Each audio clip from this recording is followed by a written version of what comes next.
masih di acara Ngintips. Miss lagi mengintip siaran dari Mas Dokter yang ganteng dengan Bu Etna di Radio Good News. Miss. Sudah, diam dulu Mbak. Keburu mulai live YouTube-nya. Nah, bener kan? Sudah, jangan berisik.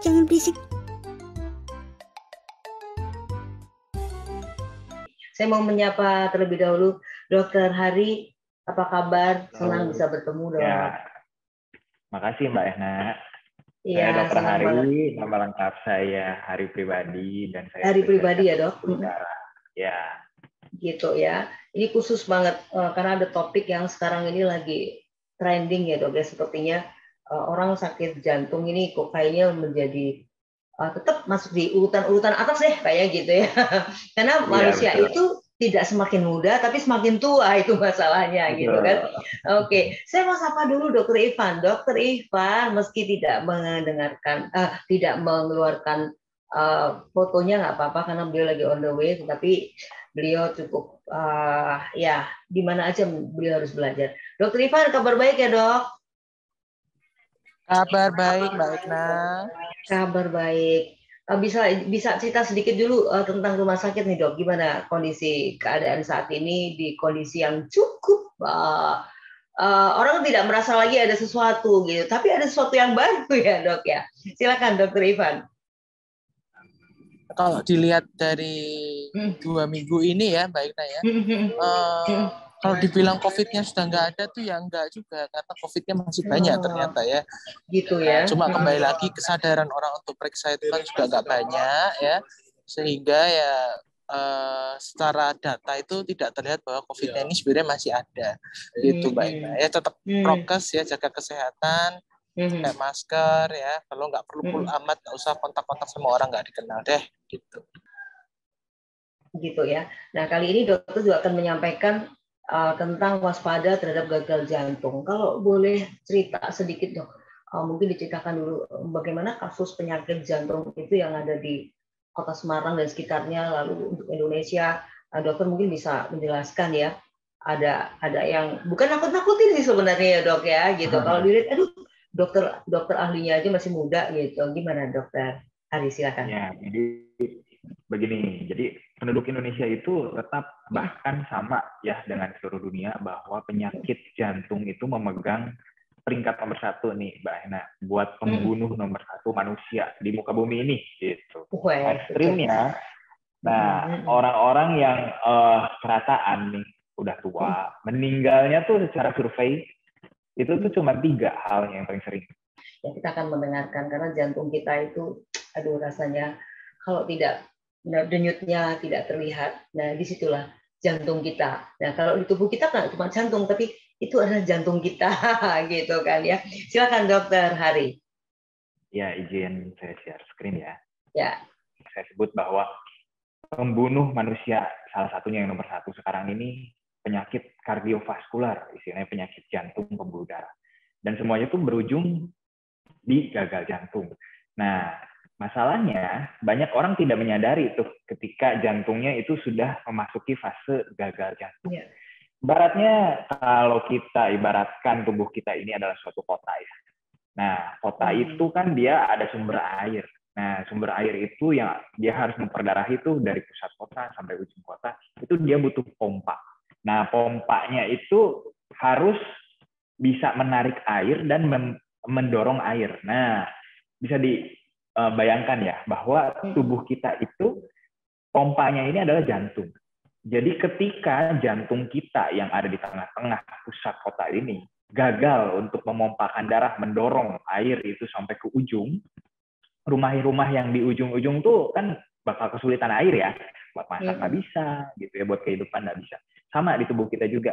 Begitu jantung kita gagal, pompanya itu gagal jantung, akhirnya darah yang ke ginjal, suplainya keganggu. Darah yang ke tubuh, ke paru-paru, semua keganggu. Nah, masalahnya ketika darah kita gagal mompa sampai ujung nih, yang dipompa itu kan sebutnya nutrisi ya, yang dibawa oleh pembuluh darah kita, jalurnya itu bisa diibaratkan pipa, bahwa darahnya itu mentransportkan oksigen ya dan makanan. Nah, Iya. ketika tidak sampai, otomatis seluruh tubuh fungsinya keganggu. Nah, jadi masalahnya jantung ini kalau kita sudah ibaratkan seperti pompa, itu tuh ada sirkulasi yang kecil, yang dekat-dekat, ada sirkulasi yang besar. Sirkulasi yang besar tadi kan ke seluruh tubuh tuh ya. Nah, sirkulasi yang kecil itu sebetulnya ke paru-paru. Nah, tadi kan saya sebut bahwa dia harus bisa dorong, dia harus bisa tarik. Nah, sebetulnya jantung ini dia akan menarik darah yang ada di seluruh tubuh masuk dulu ke jantung, terus dia dorong tuh ke paru-paru. Dari paru-paru dapat oksigen tuh penuh, kemudian dia balik lagi, tarik lagi ke jantung, baru dipompa lagi ke seluruh tubuh. Nah, masalahnya gejala pertama itu pasien gagal jantung tuh pasti berkunjung tuh sesak, Mbak. Nah, sesak itu kenapa sih? Karena darah itu yang sirkulasi paling kecil tuh, yang dekat, darah tuh mompanya ke paru-paru. Nah, ketika dari paru-paru itu darah yang harusnya bisa ditarik sama pompanya tadi, tapi kan gagal nih, pompanya solak ya. Jadi di paru-paru itu semua istilahnya darahnya ngumpul di situ, ke bendung. Jadi paru-parunya masuk banyak cairan. Kan darah kita tuh 90% cairan. Akhirnya sesak pasiennya. Gejala awal itu. Nah, tapi semakin berlanjut, pompa yang sirkulasi besar juga keganggu. Akhirnya, yang darah yang dari seluruh tubuh itu nggak bisa ditarik ke jantung. Nah, akhirnya bengkak tuh di ujung-ujung. Ya, di kaki bengkak. Jadi kedua itu paling sering kaki bengkak, perut sebah. Perut sebahnya tuh karena darah dari liver tuh nggak bisa masuk tuh ke jantung. Gitu. Nah, jadi gejalanya tuh sebetulnya kan kayak orang kalau misalnya datang, kalau di paru-paru ya sebelum sesak tuh biasanya pasiennya batuk tuh. Jadi biasanya ngeluh ke dokter, dok saya tuh kalau malam ya tidur telentang tuh nggak bisa, pasti batuk gitu. Itu karena paru-paru kita ketika kita tidur telentang tuh kan gravitasinya istilahnya jadi rata ya. Nah dia kan harus lebih berat dia nariknya. Nah biasanya kalau rembes dikit-dikit baru batuk. Tapi kalau rembesnya udah banyak sesek tuh tidurnya, bahkan harus setengah duduk. Nah makin parah dia kakinya bengkak, perutnya sebah, rasanya perut kembung nih dok. Nah dikiranya sakit mah, datang ke dokter. Oh nggak taunya livernya udah segede gambreng mbak. Gitu. Iya bisa. Nah, jadi secara klasifikasi itu yang tadi yang disebutkan, kalau udah kelas 4 itu ya jalan dikit aja sudah sesak setengah mati mbak. Kalau pertama-tama cuma batuk gitu ya. Nah, fungsi pompa ini kalau kita nilai nanti dengan cara kita USG jantung. Namanya tuh ehokardiografi. Nah, normal orang itu dia bisa mompa kurang lebih 60% dari volume darah yang dia masuk ke dalam. Jadi misalnya masuk 1 liter nih ya. Nah, ember isinya 1 liter. 600 cc itu harus dikeluarin, dipompa, didorong. Nah, itu namanya ejeksi fraksi. Itu 60%. Jadi fungsi pompa tuh harusnya di atas 60, tapi ketika udah gagal jantung tuh makin turun terus. Bahkan kalau udah 15-20% berarti cuma bisa sepertiganya bisa meninggal mendadak, Mbak. Begitu. Karena itu ya. Gitu. Karena itu pemeriksaannya pun kita harus banyak ya. Jadi mulai dari tadi USG jantung, kedua kita juga bisa rekam jantung. Ketiga, paling buat screening awal, ya datang dulu ke dokter untuk konsultasi. Ya, ditanya dulu gejalanya bagaimana. Nah, kemudian kok bisa sih manusia tuh kena gagal jantung ya? Jadi, karena pembuluh darah jantung itu cuma 2, Mbak. Dia tuh ngelingkar kayak mahkota. Makanya disebut arteri koroner, karena corona itu dari bahasa Latin ya, mahkota. Dia satu ke kiri dari cabang 2, satu lagi ke kanan. Ketika dia kesumbat pembuluh darahnya, dia nggak ada lagi supply ke situ. Akhirnya otot jantungnya mati. Akhirnya gagal jantung. Itu penyebab paling sering di Indonesia, yaitu jantung koroner. Ya. Kedua adalah biasanya pasien-pasien orang Indonesia tuh hobinya tuh kalau darah tinggi nggak kerasa kan, Mbak. Alarmnya udah rusak, udah 200 begitu ya. Saya nggak rasa apa-apa. Jadi saya malas minum obat. Iya, benar. Nah, alhasil obatnya nggak diminum, jantungnya susah payah tuh melawan tekanan. Tekanannya lama-lama nggak bisa dilawan, jantungnya tambah lama tambah tebel ototnya, lama-kelamaan kayak bola bekel, Mbak. Saking tebelnya dia nggak bisa membal. Akhirnya dia gagal jantung. Ya, penyebab lain yang lebih jarang itu sebetulnya gangguan di klep-klepnya jantung, terus ada infeksi juga yang masuk ke jantung, ada juga yang waktu hamil tuh kena gagal jantung, macam-macam. Tapi itu lebih jarang. Paling sering itu 3 yang paling sering ya, darah tinggi, sama koroner ya, sama klep. Kemudian jadi apa sih penyebabnya yang bisa kita modifikasi? Ya tadi paling pertama kan pembunuh nomor 1 tuh jantung koroner. Jadi sebetulnya yang nyumber di pembuluh-pembuluh darah jantung tuh apa sih? Kolesterol, Mbak. Gitu. Jadi kolesterolnya harus diturunin. Kemudian kalau punya darah tinggi harus diturunkan. Ya. Terus udah gitu, kolesterol ini bisa ngendap di pembuluh darah tuh salah satu pemicunya juga adalah kerusakan dari dinding pembuluh darahnya akibat diabetes. Karena pembuluh darah orang diabetes itu kecil-kecil. Ya, jadi mengecil gitu. Nah, akhirnya jadi diabetes juga harus dikontrol. Dan orang yang biasanya nggak olahraga, itu pembuluh darahnya juga gampang kesumbat. Apalagi kalau ngerokok begitu. Jadi kita tuh kalau ada faktor risiko seperti itu ya, juga orang tua kita meninggalnya karena koroner, ada gagal jantung di keluarga, itu kita harus lebih mawas diri lah. Gitu. Karena ujung-ujungnya kalau kita keburu gagal jantung, masuk ke rumah sakit. Syukur-syukur kalau luar biasa kan. Kalau masuknya udah gagal jantung berat, dia masuknya ke ICU. Nah, bahkan mengakibatkan kematian. Terus gimana dong? Jadi harus kenali dulu ya gejalanya yang tadi saya sebutkan sejak dini. Mulai dari batuk, sesak napas, kaki bengkak, dan sesak terus-terus kalau misalnya menetap, bahkan tidur harus setengah duduk. Gitu. Banyak pemeriksaan yang bisa kita lakukan, ada beberapa juga bisa dilakukan di puskesmas, bahkan di rumah sakit tipe C atau B atau A ya gitu.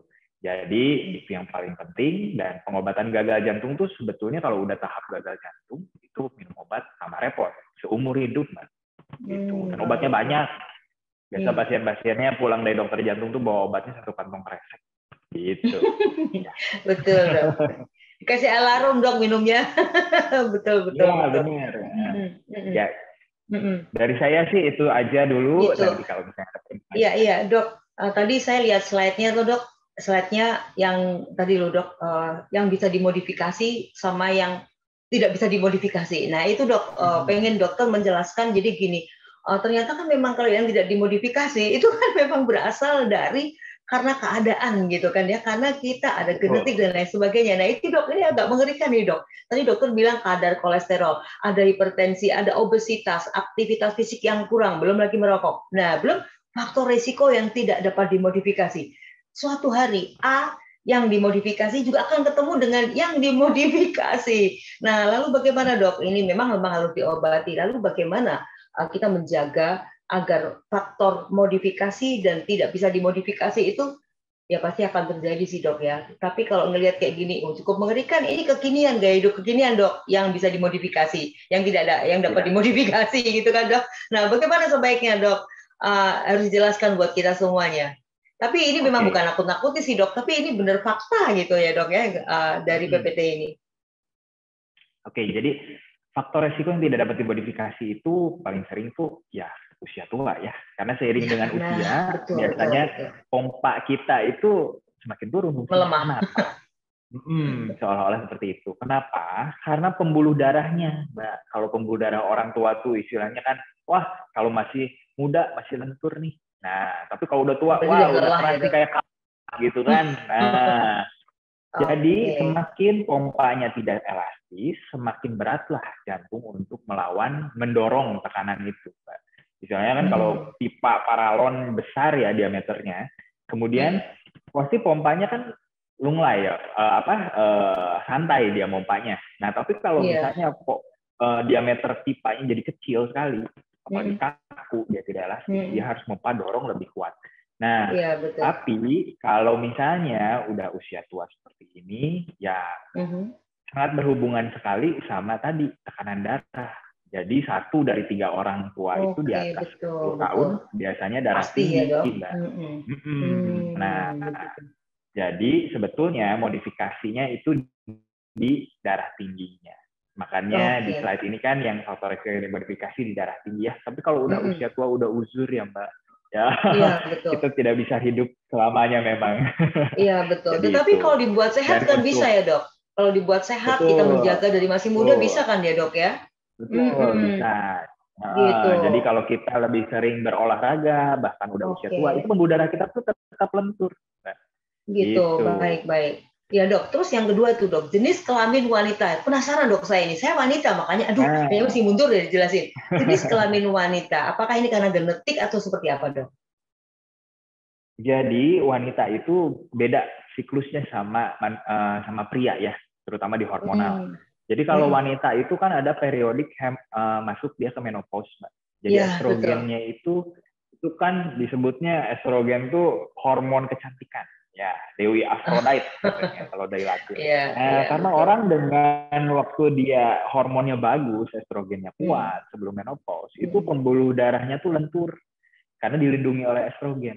Nah, seiring dengan estrogennya habis, sudah menopause, ya, Dewi kecantikannya udah nggak berperan lagi, Mbak. Akhirnya jadi pembuluh darahnya kaku, gitu. Itu lebih sering nanti tekanan darah tinggi itu, ya, pada usia jenis kelamin tua dari wanita. Gitu. Wanita, jadi wanita itu jelas pasti ya itu akan dialami, gitu ya dok ya. Karena itu, apakah ini bukan berarti ada hubungannya dengan genetik seperti yang ketiga, riwayat penyakit jantung pada keluarga, itu beda lagi ya dok ya? Beda lagi ya. Kalau riwayat jantung pada keluarga tuh memang kalau kita lihat ya, beberapa gagal jantung tuh bahkan terjadi di usia yang sangat-sangat muda. Ada yang 20 tahun udah gagal jantung, 25 tahun udah gagal jantung. Betul. Nah, itu tuh karena dia punya otot, memang secara genetik ada kelainan, Mbak, di strukturnya. Jadi dia gampang tebal sekali atau dia gampang melar sekali. Nah, akibatnya dia itu masuk fase gagal jantung, pompanya turun, udah di usia muda. Nah, kalau gitu, ya? Biasanya juga zaman dulu tuh kan orang-orang jarang ya cek jantung, apalagi USG jantung ya. Jadi taunya tuh, loh, papa mama saya meninggal muda dok, di umur 50 tahun lagi tidur nih, tiba-tiba bangun udah nggak bisa dibangunin. Gitu. 5 tahun sebelum meninggal udah sesek-sesek, kakinya bengkak. Nah, kalau udah dengar seperti itu, kita harus hati-hati. Gitu ya. Jadi lebih baik kalau kita tahu ada genetik, ya cek aja gitu ya dok ya. Cek aja gitu. Dan sebenarnya nggak ada masalah, bukan hal yang tabu ya dok ya. Kalau kita akan cek jantung kita, mumpung belum ada masalah apa-apa, apa langkah yang harus diambil pertama misalkan nih, kok saya kayaknya belum ada gejala apa-apa gitu kan. Tapi saya tahu dokter bilang tadi, jenis kelamin wanita, waduh gawat nih. Nah, apa langkah pertama untuk pemeriksaan terhadap jantung kita pertama kali untuk menyelamatkan agar tidak terjadi sesuatu, meski sekarang belum terjadi sesuatu gitu.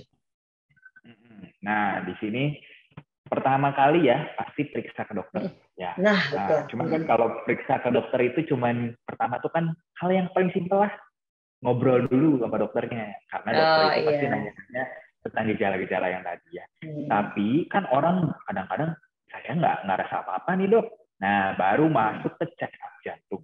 Nah, jantung itu istilahnya terdiri dari 3 hal besar. Satu tuh listriknya, ya. Nah, kalau listrik kita bisa cek lewat mesin yang namanya rekam jantung, EKG ya. Nah, yang kedua itu adalah ototnya dan klepnya. Ya, otot jantung dan klep jantung kita bisa cek lewat USG jantung. Yang ini. Nah, yang satu lagi pembuluh darah jantung. Nah, kalau pembuluh darah jantung kita harus ceknya lewat CT scan atau kateterisasi. Yang pasang ring lah kalau orang awam ya sebutnya tuh, tahapan sebelum pasang ring. Nah, hanya pemeriksaan-pemeriksaan ini kan biasanya kalau menunjukkan hasil di awal itu normal, ini kan pasien diperiksa lagi tenang-tenang tuh ya Mbak. Nah, sedangkan jantung kita tuh kan tadi ya, kita pakai lagi beraktivitas berat gitu. Karena serangan jantung tuh tidak sering juga terjadi pada saat orang berolahraga gitu. Contohnya ada orang pernah dengar pasti lagi main badminton, tiba-tiba jatuh kolaps sakit jantung. Oh banyak dok kasusnya. Maka keluarlah tes jantung fase dia dilatih jantung, namanya treadmill. Kita kasih stres gitu. Jadi orang suruh lari, nah kita lihat ada nggak irama-irama yang berbahaya gitu. Jadi tes di situ ya akan terlihat irama-iramanya. Itu akan dilihat. Memang kita harus dari awal untuk cek. Kalau sudah ketahuan gitu, maka dokter akan memberikan langkah atau tindakan lanjutan yang lebih baik ternyata sehat tapi nggak ketahuan ya dok ya. Buktinya orang wah Iya. sehat kalau olahraga juga. Nah, saya punya teman masih muda sekali dok, masih muda sekali, sangat muda pokoknya. Hobinya juga olahraga. Tetapi tiba-tiba dia futsal aja dok.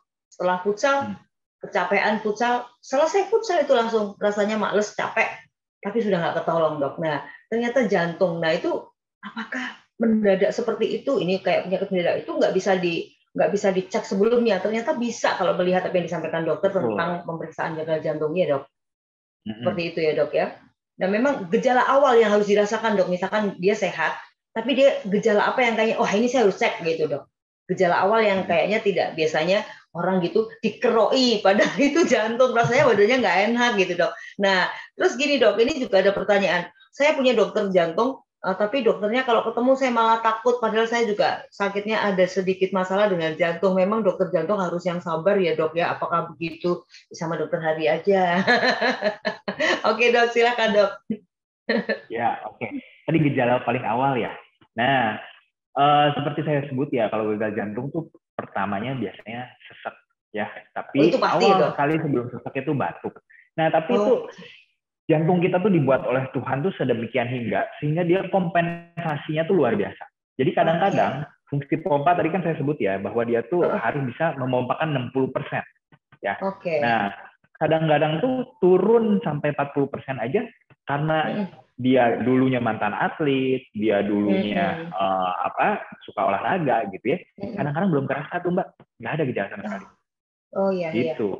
Karena itu 3 pemeriksaan yang tadi, yang inti-inti ya, seperti listrik jantung lewat EKG, kemudian pompa jantung lewat echo ya. Kemudian pembuluh darah, kalau misalnya pembuluh darah yang kesumbat, biasa gejalanya tuh nyeri dada. Tapi sumbatan itu kalau lebih dari 75% ke atas, baru kita pertimbangkan untuk pasang ring. Gitu. Itu biasa kita deteksi terlebih dahulu, kita cek dulu. Gitu, iya. Baik dok, ini ada beberapa pertanyaan yang harus dijawab ini ya dok ya, gitu. Dan mungkin screen-nya tetap akan ditayangkan atau kita mau langsung ya biar bisa lihat dokter gitu kan ya, biar bisa lihat dokter begini kan dok. Sambil saya menyiapkan ini ada beberapa yang bertanya, kalau mau ketemu dengan dokter Hari ini di rumah sakit ada nih. Jadi karena udah ada 3 yang bertanya, dokter Hari prakteknya di rumah sakit di hari apa gitu, hari pribadi ya, jangan Harry, ada Hari di sana nih ya, gitu dok. Ya silakan dok dijawab dulu. Ya, saya praktek Senin, Rabu, Jumat, Sabtu, 4 hari dalam seminggu ya. Gitu. Kalau mau cari di Cipto, saya kalau Senin, Rabu, Jumat itu pagi ada, sore ada. Tapi kalau hari Sabtu saya sore aja. Oh sore aja ya, betul, baik. Nah dok, ini ada pertanyaan. Dok, kalau mau periksa jantung, apakah harus langsung ke dokter jantung seperti yang tadi dibilang? Apakah perlu rujukan apa? Karena saya tidak pakai apa-apa, hanya kepengen cek jantungnya sehat atau tidak. Langkah pertama bagaimana? Atau langsung ke dokter jantungnya atau seperti apa? Pengen tahu. Baik. Biar hidup. Baik, nah ini coba saya yang jawab aja ya. Oke, ya ini. Ya. Silakan. Jadi kalau teman-teman ini ya pada pengen cek jantung nih sama dokter Hari gitu ya, bisa itu nanti kita programkan ya, caranya mudah, nanti bisa langsung periksa ke dokter Hari. Untuk ini kan untuk pemeriksaan dalam arti untuk check up ya. Kalau check up itu memang untuk biayanya tidak sendiri, bisa menggunakan BPJS gitu. Karena sendiri. BPJS ini hanya untuk orang sakit itu ya baik. Nah, iya betul. Untuk biayanya, untuk periksa dokternya ini 150.000 dan kemudian nanti untuk pemeriksaan ekonya itu di 560.000. Seperti itu baik. Jadi langsung ketemu dengan dokter dulu, janjian sama dokter Hari dulu paling tidak ya dok ya. Terus baru dilanjutkan walaupun hasilnya memang yang penting saya pengen tahu ada sehat, puji Tuhan. Kalau ada masalah ya puji Tuhan kan ada dokternya gitu. Betul. Jadi seperti yang sudah dibilang sama dokter Hari tadi. Kenapa sih kok perlu perlu cek eko itu ya, karena untuk lihat ini fungsinya masih bagus apa enggak. Jadi jantungnya kelihatannya masih jantungnya normal. Normalnya tahunya dari mana? Nah, tahunya ya dari pemeriksaan eko. Dilihat itu persentasenya berapa. Kan kalau ada persentasenya kan objektif ya Mbak Ekna. nggak Iya, cuma betul sekali. ngira-ngira. Oh ini Oke. kira-kira apa? Kira-kira apa? Iso Iya, kira-kira elek benar-benar. juga. Gitu. Jadi, Betul, gitu. betul dok, betul. Iya. Kira-kira tuh bisa apa, iso elek ya dok. Aduh Iya. dok, jangan aku Kira takutin loh dok. Wah, oke dok. Kira-kira gitu. Jadi nanti dokter Ivan dulu idealnya itu nih, sebelum nanti kembali ke dokter Hari. Kira-kira berarti caranya cuma daftar seperti biasa, karena kan ini memang mereka iur sendiri ya, untuk bisa cek, karena tujuannya ingin, ini ada yang sama, saya pengen cek jantung seperti apa yang disampaikan dokter tadi, untuk mengetahui apakah saya ada masalah atau tidak gitu. Jadi tinggal langsung aja ke rumah sakit, ketemu dengan dokternya, atau mesti daftar dulu dok, dokter Ivan? nanti untuk pendaftarannya seperti biasa, Mm-mm. nanti daftar aja untuk periksa jantungnya. Oke. Kemudian nanti Uh-uh. dari kita ini akan dari setelah periksa ke dokter jantungnya akan diprogram untuk egonya, ya nanti bisa, Mm-mm. kalau memang ada waktu bisa dikerjakan hari H, Langsung tapi ya. kalau Oke. langsung, tapi kalau ternyata sudah mepet waktunya, datangnya saya dokter Hari tadi selesainya jam 6 sore, datangnya baru jam 6 kurang 5 gitu ya, berarti nanti dikerjakan pada hari Betul. berikutnya Next time, gitu. ya kan, next time ya. Iya, seperti Iya, itu. tapi betul.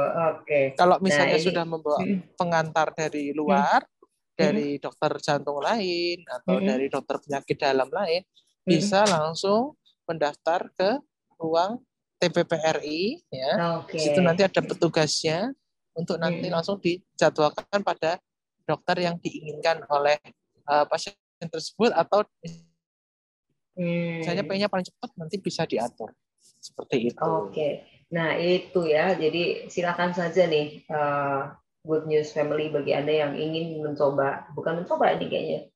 Kesehatan jangan coba-coba deh, kayaknya gitu. Jangan coba-coba untuk kesehatan gitu kan. Silakan. Dok, ini ada beberapa pertanyaan yang sudah bergabung. Cepat aja kalau Anda mau bertanya ya, karena beliau berdua ini akan ada tugas, begitu selesai tit katanya langsung mau pergi gitu. Dok, minggu lalu nenek saya itu kena gagal jantung hingga saturasi drop menjadi 35. Sekarang sudah melewati fase tersebut dan sedang di fase rawat jalan. Adakah treatment khusus untuk merawat beliau di rumah? Karena beliau ngeyel, tidak mau terlalu sering ke rumah sakit, takut dirawat inap lagi. Ya itu dok, kok sudah nenek-nenek ngeyel? Nggak mau. Kalau kayak gitu gimana? Kita mau paksa ya nggak bisa ya dok ya? Bagaimana Iya dok? betul. Jadi ya kalau misalnya sampai drop ya, apalagi saturasi itu kan saturasi oksigen mungkin maksudnya, drop sampai 36%, wah itu tuh udah langsung masuk ICU biasanya. Nah, tapi sekarang puji Tuhan udah balik ya. Nah, ketika dia drop seperti itu, kemungkinan pompanya itu drop sekali saat fase gagal jantungnya, yaitu kita sebut shock kardiogenik ya. Nah, tapi ketika dia sudah pulih, yang pertama yang harus diperhatikan adalah obat. Nah, kadang-kadang udah tua ya, dikasih tahu sama yang di rumah, sama anaknya, itu ngeyel, Mbak. Ya. Ngeyel, nggak mau dong. Minum obatnya. Mak, minum obatnya. Gitu. Apa nggak minum obat, udah nggak kerasa apa-apa, gitu kan. Nah, padahal Gitu.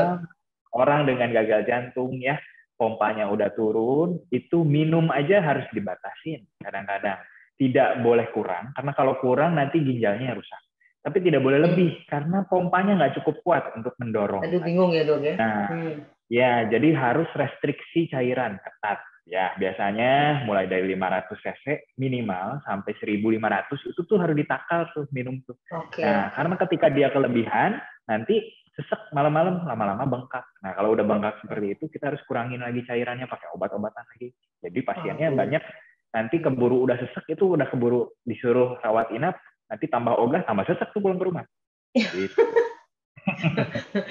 Ini bukan nakut-nakutin, tapi memang ya kayak gitu. Kenapa? Kalau untuk sehat kita tuh berpikir gitu kan, berpikir agak ngeri-ngeri gitu ya. Padahal ini lebih bagus lagi ya dok ya. Tujuannya jadi lebih baik lah, setidaknya seperti itu gitu kan.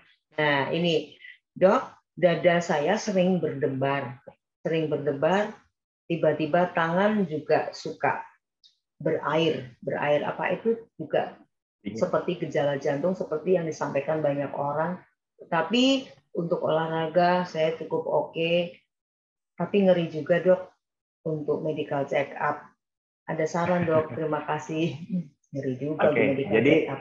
kalau berdebar itu, jadi jantung kita itu kenapa sih bisa berdebar? Karena dia listriknya itu diatur sendiri, ya, dia tidak terasa. Makanya kita harus cek rekam jantung yang untuk menguji listriknya. Nah, kadang-kadang ketika dia detaknya tidak beraturan, itu kita kerasa tuh detaknya nggak enak. Karena kalau lagi kayak Mbak Ena begini lagi diam-diam seperti ini kan nggak kerasa ya jantung kita berdetak. Tapi ketika dia detak jantungnya tidak seirama, ada irama yang loncat, kita sebut Nah, skip itu beat. dia ya. Atau jantungnya diam dulu, tiba-tiba iramanya jadi mendadak cepat atau mendadak pelan. Nah, itu tuh berarti udah tanda dia listrik jantungnya terganggu. Nah, itu harus rekam jantung. Gitu. Oh, harus rekam. Kalau memang dia sering berdebar seperti itu. Oh, kalau ya. sering. Oke. Dan kalau ya kaki tangan dingin ya, itu tuh sebetulnya tidak spesifik gejala. Jadi nggak selamanya kalau misalnya tangannya sering berair itu, wah saya sakit jantung. Nggak juga. Gitu. Karena ada orang yang gampang cemas, ya, gampang cemas, gampang sering takut-takut lah. Kadang-kadang ngedengar suara ambulan, mobil jenazah, katanya takut langsung. Betul. Itu juga bisa cemas. Gitu. Jadi nggak spesifik gitu. Tapi kondisi cemas, kondisi seperti itu bisa memicu jantung jadi nggak baik nggak sih, Dok? Bisa. Nah, itu dia, Dok, permasalahannya, Dok. Oh, bisa memicu, Dok. Betul. Jadi ada satu tipe gagal jantung yang ekstrim. Kasusnya jarang, tapi memang bisa terjadi. Namanya broken heart syndrome. Nah, ini tuh sering dipakai di sinetron tuh. Di sinetron pernah dengar ya? Ada orang tua, ibu-ibu, dengar anaknya telepon, terus udah gitu anaknya misalnya memberitakan suatu kabar yang buruk. Misalnya, anaknya yang cowok meninggal di medan perang. Seperti itu. Langsung ibunya megang dada, sakit. Ya, terus udah gitu pingsan. Itu itu tuh ada sebetulnya broken heart syndrome. Itu gagal jantung. Oh, memang bener ya, Dok ya. Saya pikir lebay, gitu. namanya juga sinetron, drama didramatisir. Masa sih, ternyata memang bener ya, Dok ya. Oh, ternyata itu ada. Oke, nah hanya kasusnya jarang sekali. Oh gitu, kasusnya jarang sekali, tetapi bisa terjadi. Maka kemarin seperti kondisi-kondisi yang kita ada penekanan dan lain sebagainya itu kayaknya juga akan cukup bahaya ya, akan cukup bahaya gitu kan. Oke, Dok, kalau kolesterol tinggi itu juga lama-lama akan memicu ke jantung ya, Dok. Ini, Dok, pertanyaannya. Ya, jadi yang tadi yang saya sudah sebutkan ya, penyebab gagal jantung paling sering itu adalah koroner, jantung koroner, yaitu pembuluh darah koronernya lama-kelamaan tersumbat tuh sedikit demi sedikit oleh kolesterol yang numpuk situ. Apalagi kalau orangnya merokok, sumbatannya tambah lama tambah cepat bertumpuk tuh. Alhasil udah kesumbat, pembuluh darahnya total buntu, ya pompa jantungnya otomatis turun karena ototnya nggak ada yang kasih makan kan. Benar-benar ya. Nah itu ya. Jadi, Dok, apakah ada makanan-makanan khusus ya, Dok? Makanan-makanan khusus yang harus kita konsumsi karena ini memang harus dimulai dari waktu masih muda. Karena ternyata tadi, aduh, gaya hidup itu kok saya lihat di slide dokter tadi, aduh menakutkan semua ya, dokter. Dari ada diabetes, ada lagi kolesterol dan lain sebagainya. Itu kayaknya semua berbahaya gitu kan. Nah, apakah ada diet yang kita lakukan untuk mencegah agar nanti di kelak usia menambah 20 tahun, 30 tahun lagi itu kita akan aman gitu. Seperti dokter ini masih muda nih ya. Pasti beliau juga menjaga stamina-nya paling tidak kayak dokter Ivan juga gitu. Ada nggak sih, Dok, kira-kira bagaimana gaya sehat untuk jantung kita? Ya, sehat buat diet jantung sehat itu sebetulnya sudah diteliti dari zaman dulu ya, Pak. Jadi kolesterol itu kan salah satu, memang dia hanya berkontribusi 40% ya kalau dari makanan. Tapi kalau makanan kita itu terlalu sering berlemak, gorengan, santan ya, kemudian yang minyaknya itu digoreng berulang-ulang tuh, apalagi di Indonesia kan kalau gorengan tuh minyaknya sampai hitam gitu ya. Jenuh ganda ya, Dok ya? Jenuh, ya betul. Jenuh ganda. Berubah jadi trans fat, itu sangat berbahaya sekali, dan itu yang paling sering jadi lemak jahat atau LDL kolesterol. Itu yang mengendap di dalam pembuluh darah. Jadi semua yang seperti itu singkirkan ya. Boleh makan, tapi kalau boleh pakainya ya olive oil atau canola oil dan digorengnya satu kali gitu. Nah, kedua itu tuh dietnya harus tinggi vegetable ya, tinggi sayuran, diet kaya serat seperti itu ya. Kemudian juga buah-buahan itu penting juga ya, karena kita tuh nanti dari buah-buahan dan sayuran itu kita harus yang tinggi juga lemak baiknya seperti alpukat, Oke. ya, yang kayak omega 3, omega 6, seperti itu PUFA, polyunsaturated fatty acid, seperti itu. Itu yang terbukti sih berguna gitu. Oke, baik. Nah, itu dia ya. Oke, dan pastinya bagi pasien yang saat ini Anda ternyata di rumah juga mengalami masalah yang seperti itu dan harus mencoba rawat karena nggak berani jalan, nggak berani keluar rumah. Aduh, takut seperti tadi yang mamahnya ada masalah. Rumah sakit Panti Wirasa juga menyediakan home care-nya. Nah, Dokter Ivan nih pastinya dok ya untuk menjelaskan untuk home care-nya. Apakah home care ya kayak tadi nih? Ini karena yang tadi WhatsApp itu berarti dokter jantung bisa diundang untuk cek ke rumah nggak sih gitu. Dokter Ivan silakan dok. Ya mungkin kalau Dokter Hari mungkin waktunya udah nggak ada ya untuk ke rumah ya. Nanti bisa dibantu sama tim home care kita ya. Untuk nanti bisa di-linkkan ya. Betul, untuk tim home care kita itu nanti bisa menghubungi ke 0889 3526 044 ya. Di mana nanti kita juga bisa laporin kalau misalnya pengen dikonsulin nih ke Dokter Hari, boleh nanti kita bantu konsulin. Jadi kalau mau tanya-tanya kok kurang serak rasanya, kurang sip, nah itu nanti kita bisa bantu konsulkan ke Dokter Hari.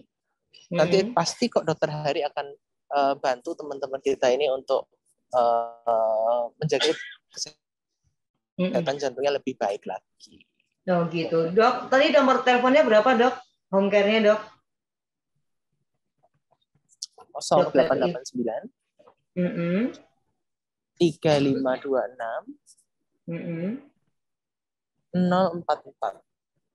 Oke, ya saya ulang lagi karena ada yang tanya nih. 0889 3526 044 atau hubungi saya nanti ya. Nggak apa-apa, hari ini saya jadi asistennya Dokter Ivan dan Dokter Hari, tenang aja. Jadi silakan aja bisa mungkin kondisi seperti ini ada dokter yang nanti akan datang dan akan dikonsulkan dengan dokter jantung yang pasti seperti itu di kondisi kayak gini. Karena memang susah sekali kalau mengajak orang tua, alasannya takut kalau ke rumah sakit. Nah ini ada lagi, dok, nenek atau orang tua saya itu memang ada jantung, tapi benar seperti yang tadi disampaikan, saya dengarkan dari tadi, kalau dibawa ke rumah sakit itu memang tidak mau, memang belum begitu berbahaya. Apakah ada saran untuk rawat di rumah dan seperti apa caranya bisa membawa orang tua ini mau konsultasi secara rutin dengan baik? Nah ini pasti nih dua dokter akan menjawab pertanyaan. Dok, ada jantung, tapi kok kurang spesifik ya, mungkin seperti apa, belum begitu parah-parah, masih oke, tapi setiap masuk rumah sakit ngeri, takut. Ya, Dokter Hari dulu deh ya, mungkin ada saran bagaimana untuk mengajak atau gini, ayo ketemu sama Dokter Hari, dokternya menyenangkan, masih muda, gitu kali ya dok ya. Oke, jadi Mbak Ena, sebetulnya yang paling penting untuk pasien jantung ya, tadi yang saya sebut, kalau udah didiagnosa sakit jantung, itu tidak mungkin lepas dari obat. Ya, karena obat-obat yang dikonsumsi itu adalah mengurangi tekanan yang dihadapi oleh jantung, supaya jantungnya istirahat sebetulnya, nggak terlalu berat bebannya. Karena kan pompanya udah tadi turun ya.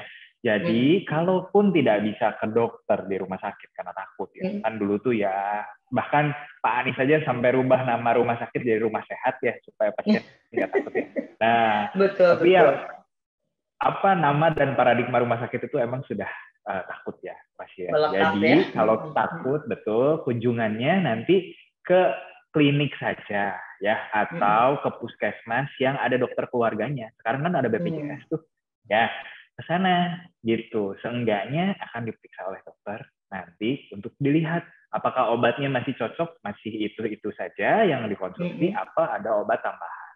Begitu sih. Oke, baik. Jadi ya memang harus diawasi berarti ya untuk minum obatnya ya dok ya. Betul. Gitu ya. Memang benar sih, karena kadang capek juga minum obat terus-terusan gitu. Nah, capek banget. Terus harus dibangkitkan semangatnya. Tapi ya memang tidak apa-apa, memang harus begitu paling tidak ya. Dokter Ivan, tambahkan Dokter Ivan. Dokter Ivan, silakan tambahkan dok. Ya, kalau takut ke rumah sakit, takut ke klinik, nggak mau ke dokter, ya biar dokternya ke rumah aja, baiklah, nggak masalah. Nanti biar dibantu oleh tim kita. Ada saya, ada dokter Nada, ada dokter Benita, ada dokter Ayu, dokter Evan, dokter Bio, banyak dokternya. Nanti tinggal dipilih mau yang mana, mau yang laki, yang perempuan ada. Oh Semua gitu. komplit. Dan nanti kondisinya apa, pasti para dokter itu akan mengkonsulkan ke dokter spesialisnya juga ya dok ya. Tinggal nanti tahap Betul, nggak berikutnya. usah takut. Oke, nah ini Kalau seperti ini memang kan. perlu mondok, nggak usah takut. Nanti kita bisa koordinasikan juga dengan IGD untuk nanti pasien itu rawat inap seperti itu. Oh gitu. Ya, ya itu mungkin satu-satunya cara untuk kalau takut dibawa langsung dijemput aja ya dok ya. Langsung dijemput aja ya dok ya. Kalau takut dibawa langsung dijemput aja. Seperti itu ya. Oke. Dijemput paksa Baik. ya. Dijemput paksa gitu ya. Oke, baik. Dokter Hari, terima kasih untuk hari ini.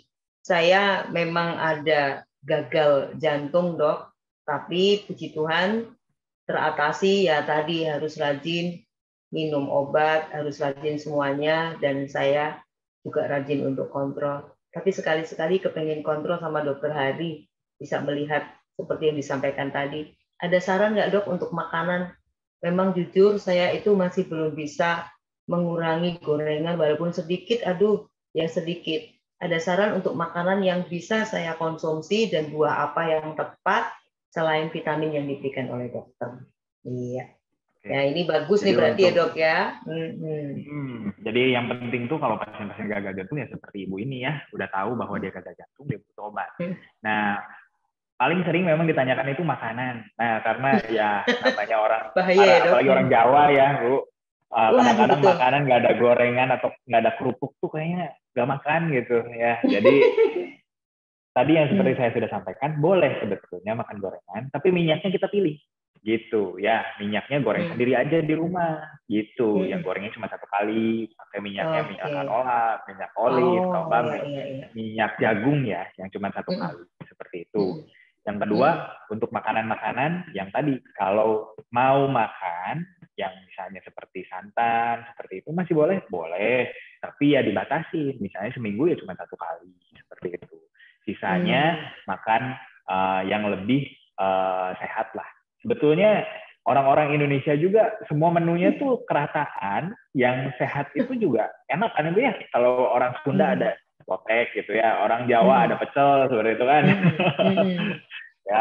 ya itu boleh aman ya dok.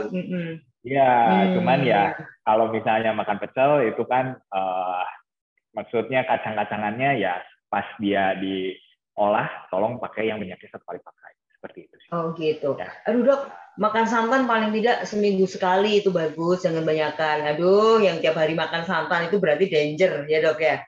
Minggu sekali cukup gitu kan. Nah itu danger.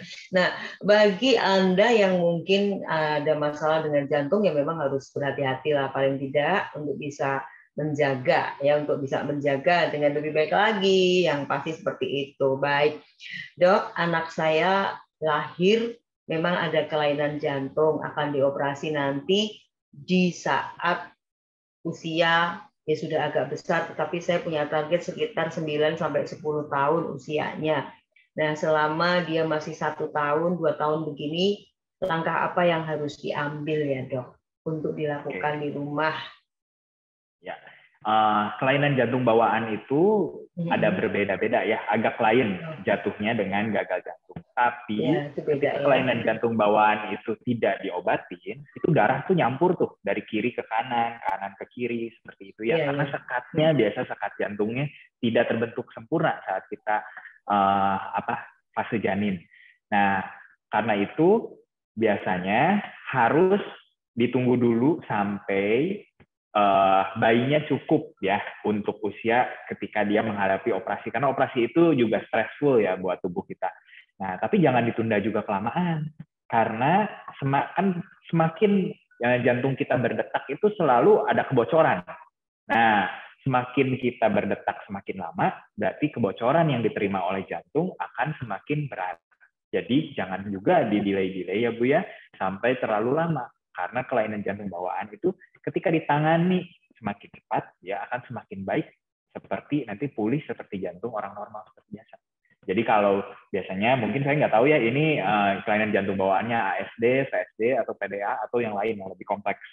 Nah, itu harus dikonsultasikan dengan dokter, dan dokter pasti memberitahu, oh umur sekian Bu, nanti operasi ya, gitu. Jangan lewat kalau bisa, gitu. Gitu.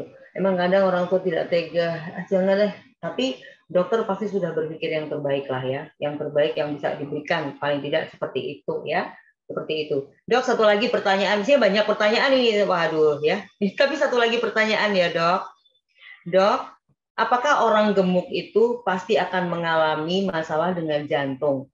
Karena saya ada anak sudah usia 20 tahun, berat badannya memang over dok, tetapi untuk dikasih tahu memang agak susah sekali.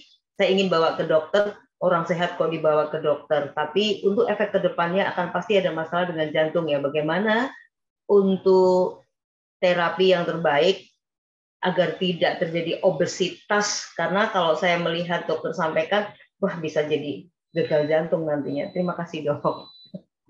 Ya, silakan dok.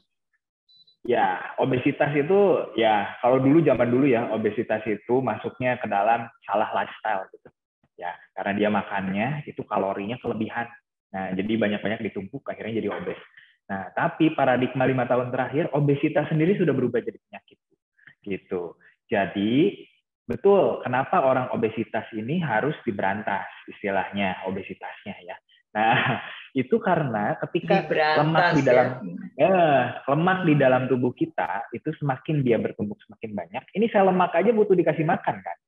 Nah, otomatis pembuluh darah itu akan terbentuk ya. Pembuluh darahnya tapi yang kecil-kecil tuh. Nah, pembuluh darah yang kecil-kecil tapi panjang dan terbentuk seperti ini akan memicu jantung itu kan harus mompanya sampai ke ujung-ujung begitu tuh. Akhirnya tekanan darah tuh lebih sering naik pada orang-orang obes. Gitu. Tadi balik lagi, kalau tekanan darahnya naik sejak awal nih, ya otomatis jantungnya mompanya akan semakin berat. Nah, kedua, sel-sel lemak seperti ini juga, sel lemak di bawah kulit itu, nanti yang numpuk juga selain sel lemak jahat adalah trigliserid. Trigliserid itu nanti bisa dikonversi dia jadi gula. Ya, kalau gula kebanyakan nanti insulin dalam tubuh kita pabriknya nggak cukup, akhirnya diabetes. Nah, diabetesnya nanti geser, yang biasa diabetes terjadi umur 55, nanti geser. Dia kejadian di umur 30, 35, 40, diabetes of the young.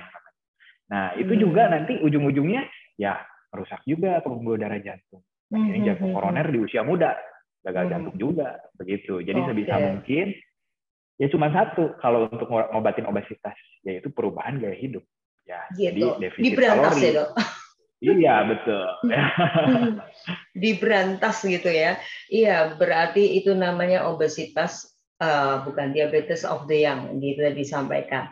Terus jantung itu ada broken heart syndrome. Aduh, jadi saya dapat ilmu lagi nih ya. Jadi bukan menakut-nakutin, tapi demi kesehatan kita akan lebih baik. Jadi pengertian membuat kita itu jadi tambah pintar, paling tidak seperti itu. Ada banyak hal yang tidak tahu, jadi kita jadi tahu lah gitu. Dokter Ivan, sebelum kita menutup, ada yang mau disampaikan terlebih dahulu, nanti Dokter Hari juga akan memberikan pesan sehatnya untuk kita semuanya. Silakan Dokter Ivan terlebih dahulu. Kalau Dokter Hari ngasih pesan sehat, saya ngasih pesan sponsor aja berarti. Oh iya betul dok. Pesan sponsor. Ya. Jangan lupa untuk check up. Nanti kita ada 3 dokter, ada Dokter Hari, Dokter Francis Faisal sama Dokter Ali Sobirin, dokter jantung ya. Kalau mau periksa eko, mau periksa kimia jantung ya untuk dicek ini tuh sebenarnya benar ada gagal jantungnya apa enggak. Itu kita juga ada pemeriksaan NT-proBNP, itu juga bisa digunakan untuk melihat apakah ada kerusakan dari jantungnya apa enggak. Kemudian juga kita bisa eko ya. Eko tadi untuk jadwalnya menyesuaikan, nanti dijadwalkan langsung pada saat pendaftaran. Seperti itu. Biayanya 560.000 aja. Baik. Oke. Dok, satu lagi untuk medical check up itu bisa nggak dok? Berarti juga mau cek untuk jantung gitu, medical check up lengkap gitu. Oh, bisa banget. Tapi kalau medical check up nggak termasuk eko berarti. Medical check up mulai 420.000. Udah komplit sama pemeriksaan laboratorium, pemeriksaan dokter umum. Oke, baik. Ya, terakhir kita mendengarkan pesan sehatnya dari Dokter Hari. Silakan dokter. Kalau saya sih cuma satu ya Mbak, mengingatkan ya bahwa sayangilah jantung Anda ya, karena itu nggak ada gantinya. Cuma dikasih satu sama Tuhan, onder dealnya susah nggak? Gitu. Betul, Dok. Iya, betul, Dok. Aduh, tadi kalau lihat PPT-nya Dokter Hari tadi ngeri juga ya. Ada yang hidup kita itu memang perlu dimodifikasi, ada yang tidak bisa dimodifikasi. Itu lain, karena itu order dirinya cuma dari Tuhan. Jadi spare part-nya itu benar-benar ori, nggak ada duanya. Jadi nggak ada. Makanya dijaga, dirawat yang baik ya, Dok ya. Oke, dan masih ada banyak pertanyaan yang belum bisa kita hadirkan, ya, kita bacakan ya karena waktu juga. Kayaknya Dokter Ivan mesti menjadwal lagi kapan lagi dengan Dokter Hari nih ya. Senang banget ngobrol sama dengan beliau gitu. Terima kasih Dokter Ivan, terima kasih Dokter Hari. Akhir kata, saya Ekna dengan dua dokter hebat, Dokter Hari pribadi dan Dokter Ivan. Mohon diri dari hadapan Anda dan sisi ruang dengar Anda. Salam. Nah, bagus kan? Pasti ini berguna buat kita. Iya, Miss. Saya jadi pintar. Apalagi dokternya ganteng. Rasanya pengen sakit biar diperiksa. Ya, udah Mbak. Tahu nggak, sehat itu murah, sakit itu mahal.